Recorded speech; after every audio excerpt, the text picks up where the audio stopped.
یہ بھی ساتھ میں ارشاد فرمائے گا کہ وہ عورت عدت کہاں گزارے گی، اور کیا عدت کی حالت میں بھی کچھ ایسی چیزیں ہوتی ہیں کہ شوہر کے ذمہ ہوتی ہیں لازم؟ مسئلہ یہ ہے کہ جب شوہر طلاق دے دیتا ہے تو اللہ کا حکم یہ ہے، سورۃ طلاق میں اللہ تعالیٰ فرماتا ہے کہ ان کو گھروں سے مت نکالو۔ جی اصل مسئلہ یہ ہے کہ عدت عورت شوہر ہی کے گھر میں گزارے گی، جی اس کا پورا خرچہ اس کا لازم آتا ہے۔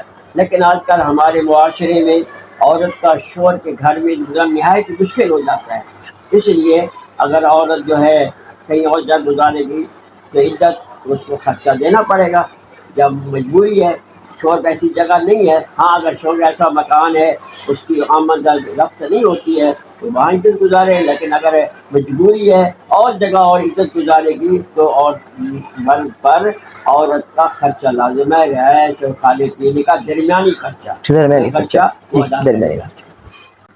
اچھا حضرت، حمل کی حالت میں اگر طلاق عورت کو دیتا ہے تو اس کی پھر عدت کیا ہوگی؟ تو اللہ نے قرآن پاک میں سورۃ طلاق فرما دیا نا، جی اولاۃ الاحمال اجلہن ان یضعن حملہن، یعنی اگر حمل والا اور طلاق دی جائے اس کی عدت والا حمل، ہو جائے یعنی بچہ پیدا ہوگا جی تو عدت ختم ہو چکی ہے۔